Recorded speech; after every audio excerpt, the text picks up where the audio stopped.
말씀으로 돌아와서 오늘 여호수아 이제 9장을 넘어서 10장으로 들어가면서 감추어진 하나님의 경륜이라는 제목으로 말씀 나누기를 원합니다.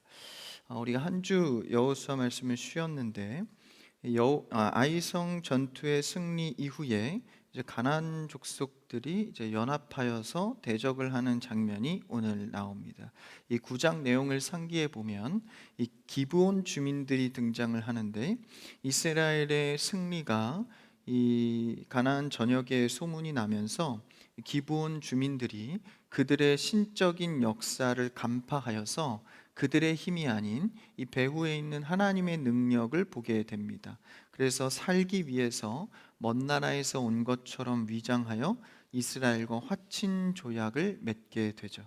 그래서 여호수아와 이스라엘 지도자들이 눈에 보이는 낡은 옷, 곰팡이가 난 떡, 인간적인 증거들에 속아서 이 가나안 족속이 아닌 다른 족속으로 알고 하나님께 묻지 않고 독단적으로 그들과 화친을 맺게 됩니다.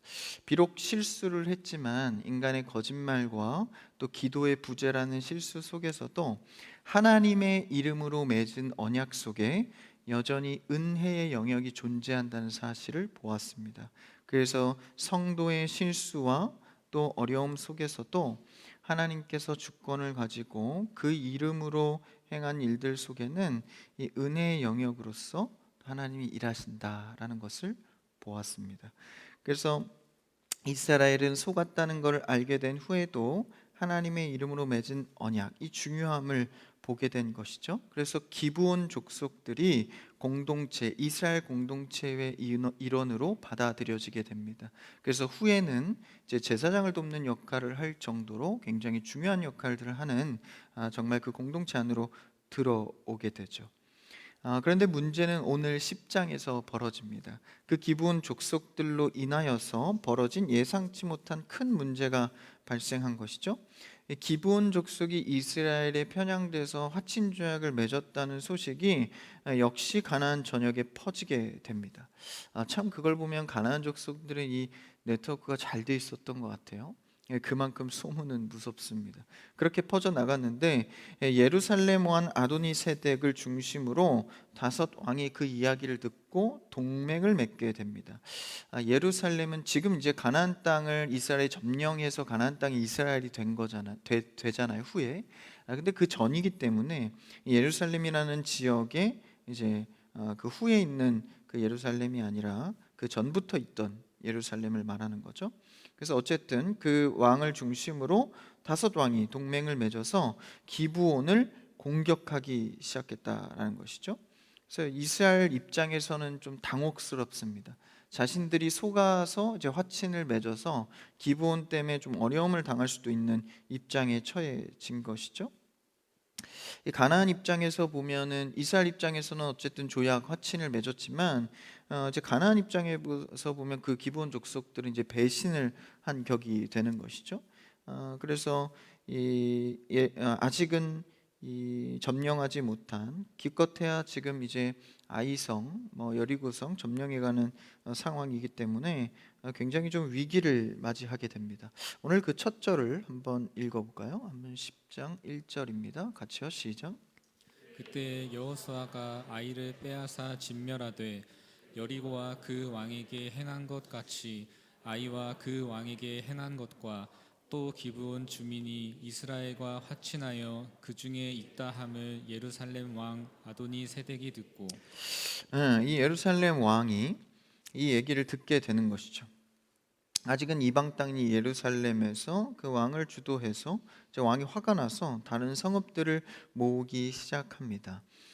이 과정을 보면 여리고성과 아이성에 대한 소문, 그리고 나아가서 기브온에 대한 소문을 듣게 되는데, 참 하나님께서는 이 성을 점령해 가면서 다양한 방식을 사용합니다. 그러니까 일관되게 성을 점령해 가는 것이 아니라 사실은 이스라엘의 또 변화하는 그런, 좀 때로는 순종적이고 충성하는 것 같으나 또 이스라엘이 또 자기들 멋대로 하고 또 독단적으로 행하고 이런 모습들 속에서 하나님도 그에 맞춰서 배우게 하시고 또 걸어가게 하시고 점령의 방법을 달리 하십니다. 참 그런 걸 보면 우리의 신앙을 닮아 있습니다. 하나님께 어떻게 하는 것이 참 순종이고 충성인 걸 알면서도 늘 내 스타일을 고집하죠. 나의 성향이 나오기 마련입니다. 그런데 하나님은 나와의 스토리를 인격적으로 또 만들어 가시죠. 일관되게 하지 않습니다. 그러니까 참 신앙생활이 어찌 보면 재미있는 부분이 있습니다. 다 일관된 똑같은 신앙생활이 아니에요. 누구는 순종하기도 하고 누구는 늘 어려움을 겪기도 하고 갈팡질팡 여러 가지 일들을 겪게 되는 것이죠. 여리고성, 아이성, 그리고 지금 이 기브온과의 화친까지 굉장히 다양한 방법으로 하나님께서 일하신다는 것을 보게 됩니다. 여러분, 하나님께서는 우리를 향하여, 우리를 위하여 다양한 방식으로 일하십니다. 그 하나님께서 나를 사랑하셔서 내가 하는 실수와 또 실수로 한 언약 가운데에서도 하나님이 일해 가시는 것을 보게 되는 것이죠. 그래서 이 기브온을 화친한 이스라엘이 이제 세상 속에서 하나님 편에 서기로 한 기브온, 마주하게 되는 실제적인 모습은, 야, 이제 하나님 편에 내가 이스라엘에 편향됐으니 좀 이제 나도 하나님의 덕 좀 보겠구나, 꽃길이 좀 열리겠구나 기대했을지 모르겠습니다. 그런데 실제적인 압박과 위협은 꽃길이 아니라 더 심한 공격과 어려움이 왔다라는 거예요. 그들이 배신했다라는 이유로 5개의 그 국가들이 다 연합하여서 기브온을 치려고 하고 있는 것이죠. 여러분, 우리 신앙이 그렇습니다. 무언가를 보상받으려, 무언가 그래도 내가 좀 이렇게 했으니 되겠지라는 생각은 우리의 신앙 고백과 사실상 맞지 않습니다. 하나님께서는 우리를 정말 자녀로서 어떻게 이끌어 가실까를 늘 바라보고 있는 것이죠. 그래서 내가 뭘 했기 때문에 얻고 뭐 이런 것이 아니라 정말 하나님의 뜻을 알아가기 위해서 여러 가지 일들이 발생하게 되는 것이죠. 오히려 공격이 시작됐다라는 것이죠. 예수님의 제자들도 사실 그랬습니다. 야, 내가 저분을 따르면 뭔가 있겠다, 그 가르침을 받고 나니 뭔가 탁월하다. 막상 따라다녀 보니 자꾸 이 낮은 곳으로 가시고 뭔가 좀 세상적인 헤게모니나 주권을 잡을 줄 알았는데 오히려 그렇지 않고 낮은 자의 모습만 보여지는 거예요. 지금 기브온이 그렇습니다. 그런 공격과 어려움 속에 빠져 있는 것이죠. 그래서 기브온은 다급하게 여호수아에게 구조 요청을 합니다. 한번 2절을 한번 읽어볼까요? 2절 시작. 크게 두려워하였으니 이는 기브온은 왕도와 같은 큰 성임이요 아이보다 크고 그 사람들은 다 강함이라. 그래서 이제 예루살렘 왕이 사람들을 모으게 되는데 그러면서 이제 이 왕들이 모아지는 것을 보고 굉장히 이제 기브온도 두려워하게 되죠. 그러고 나서 이제 실제적으로 여호수아에게 구조 요청을 해서 우리가 조약을 맺었으니 우리를 돕는 게 합당하다라고 요청을 합니다. 한번 6절 말씀을 읽어볼까요? 6절 시작. 기브온 사람들이 길갈 진영에 사람을 보내어 여호수아에게 전하되 당신의 종들 돕기를 더디게 하지 마시고 속히 우리에게 올라와 우리를 구하소서. 산지에 거주하는 아모리 사람의 왕들이 다 모여 우리를 치나이다 하매. 이럴 때 우리를 돕는 게 합당하다고 요청을 하죠. 우리가 화친을 맺었으니 더디게 하지 마시고, 갈등하지 말고 주춤하지 말고 속히 우리를 도와달라고 합니다. 당신의 종들을 돕기를, 이미 다 예속되어 있는 그 한 공동체라고 보는 것이죠. 이것이 바로 언약의 효력입니다. 여호수아는 기브온에게 속았음에도 불구하고 하나님 앞에서 맺은 화친의 언약을 지키기 위해서 7절에 보니까 바로 즉각적으로 군사를 일으킵니다. 7절을 읽어볼까요? 시작. 여호수아가 모든 군사와 용사와 더불어 길갈에서 올라가니라. 이는 비록 우리가 부족한 상태에서 하나님과 맺은 언약이라 할지라도 하나님은 그 언약을 근거로 우리를 끝까지 책임지신다는 사실을 예표하고 있습니다. 하나님을 믿으면 가장 좋은 것이 무엇입니까? 그에 대한 어떤 보상물, 세상에서 잘됨, 그것이 아니라 하나님께서 언약 가운데 우리를 끝까지 책임진다는 사실입니다. 여러분, 잠깐 좋은 것보다 영원히 보장받는 이 책임이 중요합니다. 그래서 하나님께 나아가는 자는 끝까지 책임을 받는다라는 것이죠. 언약을 근거로 끝까지 책임을 지시는 모습을 봅니다. 이것이 하나님을 믿는 백성들에게 언약의 효력이다라는 것이죠. 그러니까 우리가 믿음이 좀 부족해도 또 하나님 앞에 부끄러운 모습이 많아도 죄됨이 많아도 그 관계 속에 하나님 앞에 나아가는 것이죠. 여러분, 자녀가 된다라는 것은 어떤 조건을 충족하는 게 아닙니다. 내가 좀 이렇게 좀 나아지고 뭔가를 좀 더 괜찮아졌으니 아버지에게 혜택을 받을 수 있겠구나가 아닙니다. 자녀의 관계가 성립되면 그때부터는 자유함입니다. 그냥 그 관계로 내가 그 모든 것들을 누리게 되는 것이죠. 지금도 이 여호수아랑 함께 기브온이 언약을 맺었기 때문에 하나님과의 관계가 맺어져서 그 관계를 근거로 나오게 되는 것이죠. 여러분, 우리는 하나님을 종교로 믿는 것이 아니라 자녀의 관계로 믿는 줄 믿습니다. 그러니까 그 관계가 중요한 거예요. 그래서 내가 좀 부끄러운 마음으로 주 앞에 나왔지만 관계적인 그 아버지 앞에 담대히 기도하는 것이죠. 그래서 이 언약의 효력은요, 참 질기고도 계속됩니다. 피는 물보다 진하다고 하잖아요. 그래서 이 관계를 뗄래야 뗄 수 없는 천륜과 같은 관계라고 합니다. 그런데요, 영혼의 관계는요, 피보다 진합니다. 그래서 하나님과의 영적인 관계는 절대 끊어지지 않는다는, 영원하다라는 것이죠. 여호와의 이름으로 맹세한 이상 그 조약을 파기하는 것은 오히려 여호와의 영광을 가리는 일이 된다라는 것이죠. 그래서 여러분, 주 앞에 서원 기도하거나 주 앞에 뭔가를 좀 고백할 때는 굉장히 신중하고 조심해야 됩니다. 그것을 잘못 기도하고 이행했다가는 오히려 여호와의 영광을 가리는 일이 된다라는 것이죠. 그래서 말씀에서도 주의 이름으로 함부로 맹세하지 말라고 하잖아요. 그래서 저도 어릴 때 제가 하나님 믿는 것에 꽂혀갖고 이렇게 나 하나님께 맹세해 뭐 이렇게 어릴 적 이런 말을 했던 것 같아요. 그런데 나중에 성경을 알고 보니까 하나님의 이름을 들먹거리는 게 굉장히 주의해야 된다는 것을 알았습니다. 왜냐하면 하나님께서 이 관계 속에 언약을 통해서 일하시기 때문에 이게 굉장히 중요하다는 것이죠.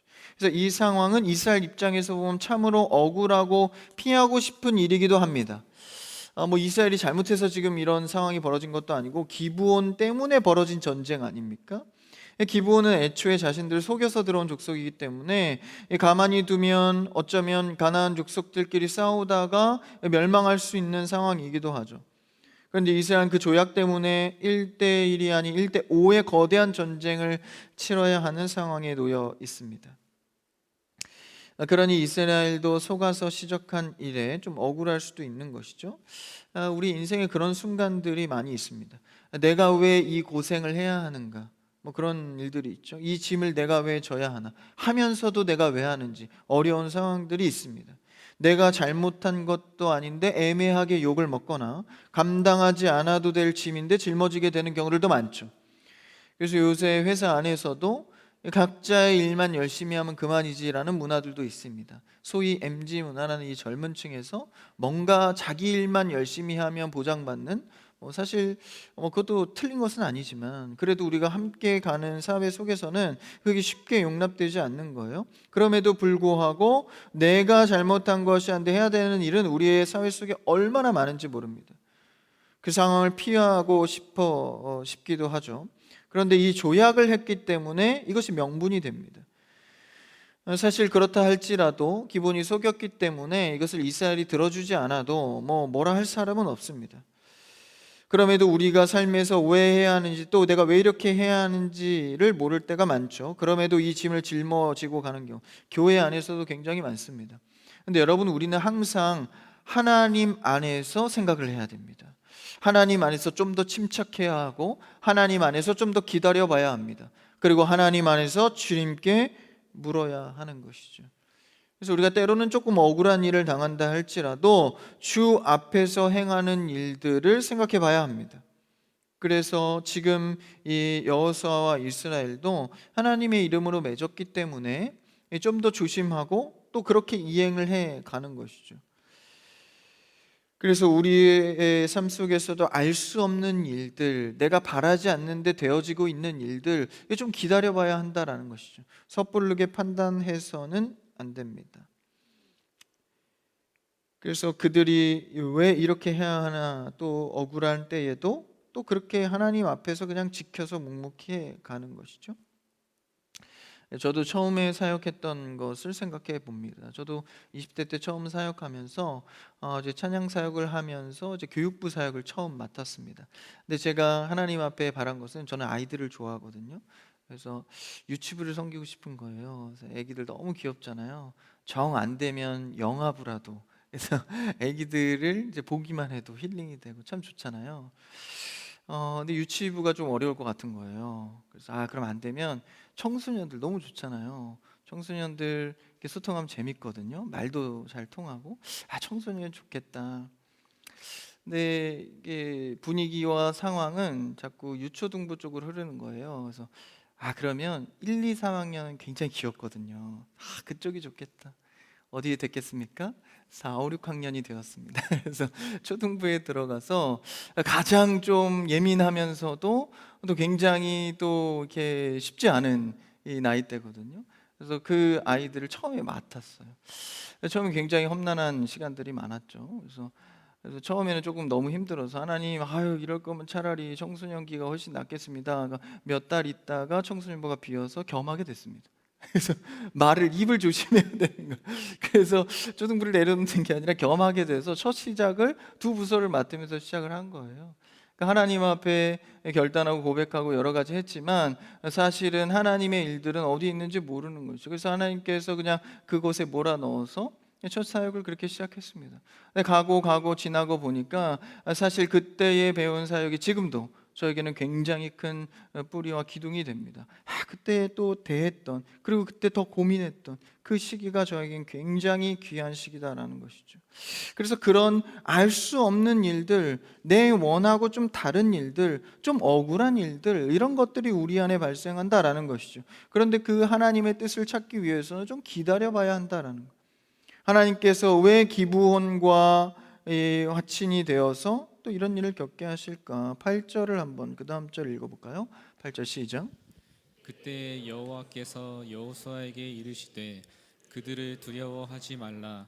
내가 그들을 내 손에 넘겨 주었으니 그들 중에서 한 사람도 너를 당할 자 없으리라 하신지라. 아무리 성들이 강해도 하나님께서 여리고성, 아이성을 그들의 손에 넘겨주었죠. 그래서 그들은 믿음의 힘도 있습니다. 그런데 지금은 만만치가 않습니다. 5개의 성이나 연합하여서 지금 쳐들어오는 상황이니까 쉽지 않은 상황이죠. 그때에 하나님께서는 말씀을 다시 갱신하십니다. 한 나라가 됐든 5 연맹이 됐든 하나님께서는 명확하게, 여호수아의 주제죠. 이게 8절에 나와 있습니다. 그들을 두려워하지 말라. 내가 그들을 내 손에 넘겨주었다. 이것은 일찍이 모세 때부터 계속해 주신 언약입니다. 그러니까 하나님께서 이스라엘 백성들에게 계속해서 강조하는 게 뭡니까? 기브온하고도 화친할 때에 그 조약이 속임수였고 잘못되고 실수였지만 하나님의 언약이 그대로 이행되죠. 마찬가지로 모세 때부터 가나안 땅을 너에게 넘겨줬다고 한 이 언약은 아무리 나라가 연합을 하든 너희가 실수를 하든 이행된다는, 너희 손에 넘겨주었다라는 것입니다.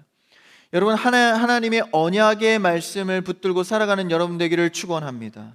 하나님의 말씀은 변함이 없고 우리를 향하신 관계적 사랑으로 맺어져 있기 때문에 우리가 어떤 상황에 놓여 있든 하나님의 관계 속에서 생각을 잘해야 하는 것이죠. 그래서 하나님께서는 여호수아에게 그들을 두려워하지 말라 라면서 전쟁터에 나가라고 말씀하시죠. 이 피하고 싶은 상황에 이스라엘 왜 밀어넣습니까? 그들을 두려워하지 말아라. 5배가 늘어나는 절대적 위기 속에서도 하나님은 두려워하지 말라는 마음의 태도를 먼저 교정하십니다. 그러니까 여러분, 우리가 일의 해결이 우선이 아니라 하나님 앞에 나의 마음의 태도가 먼저 어떠한지를 교정해야 합니다. 여러분, 하나님 앞에요, 우리가 기도할 때도 뭔가 문제를 놓고 계속 그것만 기도할 것이 아니라 현재 내 신앙의 마음의 태도가 어떤지를 봐야 합니다.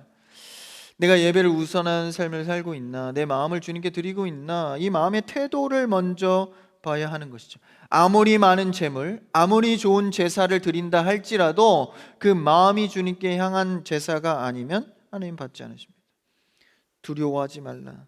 나를 믿는 마음의 태도를 먼저 교정하는 것이죠. 그리고 뭐라고 말씀하십니까? 내 손에 넘겨 주었다. 이미 승리를 확정하죠. 이것은 여호수아의 주제로 이미 1장에서 선포한 내용입니다. 여호수아 1장 3절과 4절에 그렇게 나오죠. 한번 읽어볼까요? 여호수아 1장입니다. 네, 앞에 있습니다. 시작. 내가 모세에게 말한 바와 같이 너희 발바닥으로 밟는 곳은 모두 내가 너희에게 주었노니 곧 광야와 이 레바논에서부터 큰 강 곧 유브라데 강까지 헷 족속의 온 땅과 또 해 지는 쪽 대해까지 너희의 영토가 되리라. 아멘. 이것이 여호수아 주제입니다. 모세를 통하여서 너희가 언약한 내용을 통해서 너희에게 주었다라는 것이죠. 여러분, 우리는 말씀을 믿고 살아가는 사람들입니다. 세상의 현상과 문화의 흐름을 놓고 해석하지 마십시오. 말씀을 놓고 해석하십시오. 그래서 예배를 드려야 하고 말씀을 가까이 해야 합니다. 우리 인생의 모든 해답은 말씀의 언약으로부터 출발합니다. 그러니까 여러분, 큐티 생활하는 것은 굉장히 중요한 습관이, 하루의 아침을 말씀을 의지해서 여는 거죠. 여기에 답이 있는 겁니다. 하나님의 언약은 그대로 우리에게 적용되고 이 원리로 우리를 끌어가기 때문이죠. 모세에게 언약한 그 전에 언약한 내용을 갖고 지금 너희를 이끌고 있다라는 거예요. 오늘 우리의 인생도 다를 리 없습니다. 2000년 전, 수천 년 전에 언약하신 이 말씀을 갖고 너희를 다스리겠다라는 거예요. 현재로 갖고 오는 적용, 이 말씀과 예배를 통해서 우리의 삶이 이끌어져 가는 것이죠. 그러니까 우리는 말씀에 순종하는 겁니다. 그게 언약을 따르는 삶의 모습이다라는 것이죠. 그럴 때에 내 삶이 해석이 되어지고 내 삶의 응답을 받는 겁니다. 내 멋대로 신앙 속에서 이렇게 하면 하나님 좋아하시겠지, 이렇게 하면 응답받겠지가 아닙니다. 그래서 우리가 여호수아의 말씀을 통해서 모세에게 전한 언약이다라는 것을 우리가 보고 있는 것이죠. 이스라엘이 가나안 땅을 점령하려면 한 성읍 한 성읍 차례대로 정복을 해야 합니다. 여리고성이 그랬고 아이성이 그러했죠. 그런데 이 피하고 싶은 전쟁을 통해서 한 번에 5 왕궁을 한 자리에 하나님께서 모으시고 만나게 되는 것이죠. 피해가 막심할 수도 있습니다. 그런데 하나님께서는 이런 이 성을 점령해 가는 것에 가속도를 붙이고 있음을 볼 수 있습니다. 피하고 싶은 일들을 만나지 않았다면 연약한 이스라엘은 자라지 않았고 나아지지 않았습니다. 여러분, 힘들어도 하나님 안에, 신앙 안에서 살아가는 여러분 되길 바랍니다. 여러분, 교회 안에서 자라가지 않으면 어디서 자라가겠습니까? 아무리 관계에 치이고 힘들어도요, 교회에 자꾸 나와서 예배 드리십시오. 관계에 어려움이 부딪혀도요, 자꾸 의지하고 서로 기도하십시오. 그래서 우리가 서로를 보고 서로를 세워주고 서로에 대해서 또 배우게 되는 것이죠. 저도 여러 사역을 하고 또 신앙생활을 같이 해가고 있지만 저도 저를 보면서 깜짝깜짝 놀랄 때가 많아요. 이렇게 새가족이나 혹은 초신자, 신앙생활 얼마 안 되신 분들, 교회에 얼마 안 되신 분들을 보면서 저도 정말 많이 배웁니다. 그래서 익숙해지고 그 자리에 능력이 생기고 하다 보니 잘 되어지는 것, 이런 것 때문에 놓치고 있는 신앙의 모습들이 얼마나 많은지 모릅니다. 그래서 새롭게 어떤 걸 맡게 된 사람을 보거나 새 가족들을 보면서 저게 맞지, 저게 맞지. 어느덧 신앙생활도요, 이 봉사하고 이게 이 교회 생활이 익숙해지다 보면요, 나도 모르는 군더더기가 많이 붙거든요. 그래서 그래도 이럴 때는 은혜 좋은데 그럴 때는 요렇게 좀 편법을 써야 돼라는 것들이 내 안에 덕지덕지 붙습니다. 그런데 새롭게 뭔가를 하는 신앙 안에서 사람들을 보면요, 되게 순수하게 하거든요. 하나님 굉장히 순수하게 의지하거든요. 그거 보면서 저게 맞았지 참. 나도 깜짝 놀라는 거예요. 저의 모습을 보면서 맞지. 다시 하나님께 엎드리는 겁니다. 교회 안에서 이런 생활과 또 이런 사람들을 서로 보고 은혜를 누리지 못하면 내 스스로는 나를 비출 수가 없습니다. 교제하며 말씀 안에서 계속 나를 비춰내는 것이죠. 나만 잘난 신앙이 아닙니다. 그래서 우리가 은혜와 간구가 떨어지면 이 신앙생활에 자꾸 어려움이 오는 것이죠. 여러분, 우리 크리스찬 교회 안에서는 은혜와 간구가 떨어지지 않는 여러분 되기를 바랍니다. 서로를 바라보며 은혜를 채워가며 말씀의 언약을 따라 순종해 가는 것이죠. 절대 신앙생활은 혼자 하는 것이 아닙니다. 그래서 이스라엘도 피하고 싶은 일이 얼마나 많았겠습니까? 가나안 땅을 그냥 하나님께서 순식간에 하루아침에 이 우리나라로 만들어주면 얼마나 좋겠어요. 언약 이왕 하신 김에 주신다고 했으니 자고 일어나면 그냥 다 무너져서 내 땅이 되면 얼마나 좋겠습니까? 그러나 그 안에 들어가서 사연이 만들어지고 이스라엘이 자라도록, 하나님을 의지하는 게 뭔지 알도록 이 사연을 만들어가는 것이죠. 그래서 땅의 점령을 이런 사건을 통해서 진행하고 있는 것입니다. 그래서 하나님께서 가나안 정복 전쟁을 이제는 단번에 끝낼 수 있는 결정적인 어떤 기회를 이제 가속도를 붙이는 것이죠. 그래서 이스라엘의 어떤 게으름, 불순종 이런 면모를 하나님께서 너무나도 잘 알기 때문에 더욱 이 약속을 빠르고 강력하게 성취해가는 것을 봅니다. 그래서 하나님께서는 내 체질도 기질도 아니고 성격에 맞는 일 그런 것을 하는 게 아닙니다. 하나님께서는 그의 경륜, 그의 신비를 우리의 삶 속에 보이고 알게 하는 것이죠. 그래서 우리가 지나고 나서 항상 알 때가 많습니다. 내 성격에, 내 마음에 이 일을 안 했으면 어쩔 뻔했는가, 새 속에 물들어 하나님 모를 뻔했다, 이런 일이 얼마나 많은지 모릅니다. 어떻게 할 뻔했는가, 이럴 때가 많은 것이죠.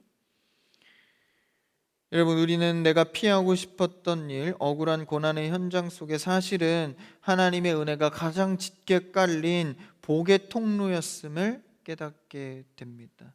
그래서 여러분, 하나님이 주시는 복을 인내하여서 발견할 수 있는 여러분 되기를 바랍니다. 그러면서 9절에 어떻게 나오나요? 우리가 좀 뒤에 말씀도 읽어볼까요? 9절 시작. 여호수아가 길갈에서 밤새도록 올라가 갑자기 그들에게 이르니. 갑자기 그들에게 이르는 거예요. 세상 보기에는 갑자기입니다. 근데 하나님 입장에서 언제부터였죠? 모세의 언약 때부터입니다. 하나님의 방법은 세상이 보지 못합니다. 세상은 그냥 갑자기고 불쑥 나타난 일이지만 기도하는 자, 언약을 따르는 자는 갑자기가 아닙니다. 여러분, 기도하는 자로, 말씀을 따르는 자로 모든 여러분의 삶의 현장은 갑자기가 아니라 하나님의 계획을 믿으시기 바랍니다. 하나님께서 하나님이 일하고 계시는구나, 여유롭게 구는 거예요. 하나님이 지금 해가고 계시는구나, 때가 왔구나, 순종의 때가 왔구나, 이렇게 바라볼 수 있어야 하는 것이죠. 그러나 그들이 보기엔 갑자기 그들에게 이런 말이 이르게 되죠. 다음 10절 읽어볼까요? 시작. 여호와께서 그들을 이스라엘 앞에서 패하게 하심으로 여호수아가 그들을 기브온에서 크게 살육하고 베토론에 올라가는 비탈에서 추격하여 아세가와 막게다까지 이르니라. 여호와께서 이스라엘 앞에 어떻게 하죠? 그들 5국가를 패하게 하십니다. 놀랍게도 이 많은 국가들을 어떻게 점령했냐에 대한 얘기를 한 절 초반부에 짧게 그냥 실어놓고 끝납니다. 그냥 패했대요. 여러분, 하나님께 의지하는 것은 아무리 복잡한 문제도 하나님이 개입하면 단순해집니다. 하나님이 하시면 그냥 그렇게 되는 거예요. 그러니까 내가 골머리 싸면서 몇 달을 고민해도 하나님이 손대시면 하루아침에 일이 해결되는 것이죠. 그런 일들을 많이 보지 않습니까? 그래서 근심과 염려 전에 우리가 먼저 할 일은 하나님을 의지하는 일입니다. 굉장히 단순하게, 기브온도 걱정했죠. 그런데 굉장히 단순하게 일이 끝나버립니다. 11절 한번 읽어볼까요? 11절 시작. 그들이 이스라엘 앞에서 도망하여 베토론의 비탈에서 내려갈 때에 여호와께서 하늘에서 큰 우박덩이를 아세가에 이르기까지 내리심에 그들이 죽었으니 이스라엘 자손의 칼에 죽은 자보다 우박에 죽은 자가 더 많았더라. 칼에 죽은 자보다 우박에 죽은 자가 더 많대요. 그러니까 인간의 힘으로 이건 된 게 아니라 하나님께서 하셨다는 것을 천명하는 것입니다. 여러분, 반드시 주의 언약을 따르는 자는 하나님께서 하신 것을 목도하게 됩니다. 말씀으로 하지 않은 자는 몰라요. 그냥 우연이 된 것이죠. 약속대로 5군데를 우박으로 이제 미사일 삼아서 이 인류 최초의 표적 미사일인 거예요. 이게 같은데 내렸거든요, 우박이. 근데 이스라엘한테는 안 ner리고 그들에게만 내린 겁니다. 여러분, 이제 우리나라는 거의 그럴 일이 없는데 기후가 다른 쪽에 가보면 이 우박이 정말 돌덩이처럼 내리는 곳이 있거든요. 그러니까 하나님께서 자연을 이제 다스리시면서 그들에게만 요격형 우박이죠. 촥 가서 너무나도 하나님의 일들을 완벽하게 정확하게 보게 되는 것이죠. 그래서 그들이 우박을 통해서 멸하게 됩니다. 그 다음 12절도 한번 읽어볼까요? 12절 시작. 여호와께서 아모리 사람을 이스라엘 자손에게 넘겨주시던 날에 여호수아가 여호와께 아뢰어 이스라엘의 목전에서 이르되 태양아 너는 기브온 위에 머무르라 달아 너도 아얄론 골짜기에서 그리할지어다 하매. 전쟁이 치열해질 때 여호수아가요 갑자기 태양과 달을 향해 멈추라고 명령합니다. 13절에 보시면 태양이 머물고 달이 멈추기를 백성이 그 대적에게 원수를 갚기까지 하였습니다. 놀라운 일이죠. 전쟁을 하다가 갑자기 여호수아가 태양과 달을 멈추라고 명령하니까 이 자연이 그냥 멈춰버린 거예요. 그러니까 이것은 그냥 자연 현상이 아니라 하나님께서 지금 여호수아를 통해서 완벽하게 지금 자연을 통해 다스리고 있는 것이죠. 왜 하필 태양과 달을 향해 멈추라고 하고 하나님이 그렇게 하셨는가? 그래서 굉장히 중요한 영적인 이 해석이 담겨 있는데, 당시 여기 나오는 지역인 베토론이라는 지역은요, 이제 이 원어의 뜻은 산과 구멍을 이제 합성해 놓은 이름입니다. 그러니까 이 당시에는 이 산에다가 우상 숭배를 할 수 있도록 그 구멍을 뚫어서 거기 신전을 마련했거든요. 그러니까 지금 통일교가 그렇게 하죠. 산 중턱에다가 이렇게 대리석으로 이게 궁전을 지어놨잖아요. 그게 원래 이단들이 옛날부터 쓰던 방식입니다. 산에다가 이제 그 높은 위험을 이제 나타내는 거예요. 그 안에 구멍을 뚫어서. 그러니까 산에 구멍을 뚫었다는 게 베토론이라는 지역입니다. 그러니까 그 지역은요, 태양신과 달신을 섬기던 이 우상숭배 최고 중심지였습니다. 그러니까 가나안 지역에서 이 태양신, 달신을 모시는 최고 중심지라고 하면 베토론 지역인 거예요. 그러니까 그곳에서 태양아 달아 멈추라고 말한 것이죠. 우상의 소굴에서 여호수아가 태양이 멈추라고 외친 것입니다. 만물의 주권은 하나님께 있다는 것을 천명하고 있는 것이죠.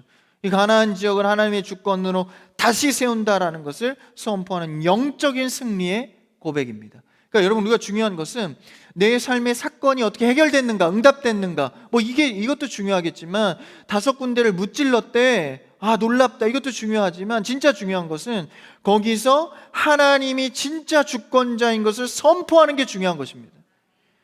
여러분, 소위 죄송합니다, 기도하고 먹튀 하시면 안 됩니다.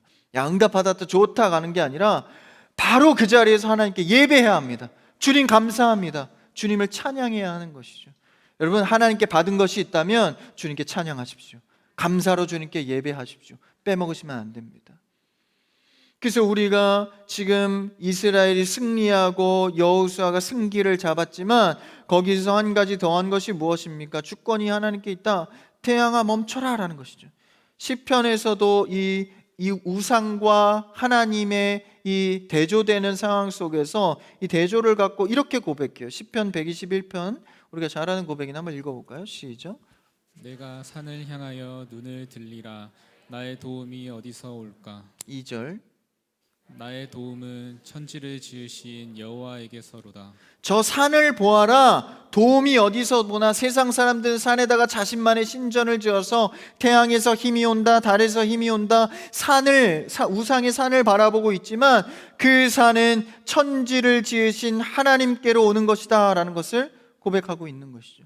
그래서 고대 근동 지반의 산이라는 이 중의적인 의미, 이스라엘 편에서는 시온산, 그리고 우상의 편에서는 우상 이반신들이 세워진 신전을 의미합니다. 그러니까 세상이 바라보는 산과 우리가 바라보는 산은 다르다라는 것이죠. 그래서 여러분, 동일한 일이 일어나도 우리는 해석이 다른 것입니다. 눈을 들어 산을 보아라. 너의 도움 어디서 오나. 천지 지으신 너를 만드신 여호와께로다. 아멘. 우리의 힘은, 우리의 도움은 천지를 지으시고 저 산을 만드신 하나님께 있다라는 것이죠. 산을 뚫고 우상을 만들어 절하는 그 자들, 도움이 산에 있는 우상에서 온다고 본 자들 앞에서 태양아, 달아, 멈춰라 라고 말하고 있는 것이죠. 그러니 시인이 이것을 한 번에 뒤집는 고백을 하는 것입니다. 그래서 우리는 자연을 보면 늘 생각해요. 야, 하나님이 지으신 저 놀라운 일들을 봐라. 창조물을 보아라. 그렇죠? 그러니까 모든 현상 속에 위에는 하나님이 계신 거예요. 그래서 그 현상을 현상으로 보지 마시고 그 위에 계신 하나님을 보십시오. 야, 하나님이 일하실 것이다. 아무리 어렵고 인간의 힘으로 손이 닿지 않는 곳에도 그 위에 하나님이 계신다. 태양아, 달아, 멈춰라 라는 거예요. 이 담대한 고백이 실로 하나님의 주권 속에 그렇게 됐다라는 거예요. 온 땅의 가나안의 우상을 숭배하는 자들에게 하나님의 권능을 선포하고 있는 것이죠. 멈춰라, 그렇죠? 멈춰라라는 거예요. 그래서 피하고 싶은 일 속에, 우리가 억울한 일 속에 하나님의 일이 숨어 있다는 사실을 발견해야 합니다. 그러니까 여러분, 모든 일 속에 담대하십시오. 하나님으로 담대하십시오. 그래서 좀 안 좋은 어려운 속에서도 이렇게 관계 속에서도 어려움을 맞닥뜨리게 되면 외치세요. 멈춰라. 이렇게 속으로 멈춰라. 하나님이 주권이 하나님께 있다. 딱 이렇게 생각하는 거죠. 성도 여러분, 지금 우리는 수많은 세상의 소리와 유혹과 공격으로부터 어찌아빠 모를 때 또 피하고 싶은 일, 억울한 일이 많을지 모릅니다. 그런데 오늘 말씀을 통해서 믿음의 눈을 열어서 그 너머에 계신 하나님의 경륜을 바라볼 수 있기를 바랍니다. 하나님께서는 우리가 원치 않는 그 상황을 통해서 하나님의 언약, 말씀을 이루어 가십니다. 모든 것이 합력하여 선을 이루신다는 하나님을 신뢰하면서 우리가 믿음의 눈을 들어 산을 바라보며 하나님의 주권 속에 담대히 승리를 선포하며 살아가는 저와 여러분 되시기를 주님의 이름으로 축원합니다.